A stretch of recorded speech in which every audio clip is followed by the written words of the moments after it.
نبی اکرم صلی اللہ تعالی علیہ وآلہ وسلم نے ایک جماعت سے پوچھا، فرمایا کون ہو بھائی تم لوگ؟ عرض کی یا رسول اللہ مومن ہے۔ حضور علیہ الصلوۃ والسلام نے فرمایا تمہارے ایمان کی علامت کیا ہے؟ پھر غور کریں، حضور علیہ الصلوۃ والسلام نے فرمایا تم کون ہو، تم لوگ کیا ہو، اپنا عقیدہ واضح کرو۔ عرض کی یا رسول اللہ صلی اللہ تعالی علیہ وسلم ہم مومن ہیں۔ فرمایا تمہارے ایمان کی علامت کیا ہے؟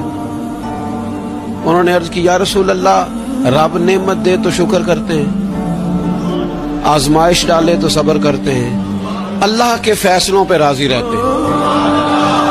اب رسول پاک صلی اللہ تعالی علیہ وسلم نے جو بات کی ہو قلم ٹوٹ گئے، قربان ہونے کو جی چاہا۔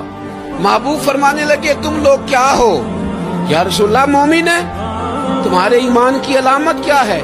حضور علامت یہ ہے کہ رب کی رضا پر راضی رہتے ہیں، مصیبت ڈالے تو صبر کرتے ہیں، اگر کبھی مشقت آ جائے تو صبر کرتے ہیں، اگر وہ نعمت دے تو شکر کرتے ہیں، گویا ہر حال میں رب کی رضا پہ راضی ہیں۔ اب محبوب کریم نے کیا فرمایا؟ حضور فرمانے لگے اللہ کی قسم تم مومن ہو۔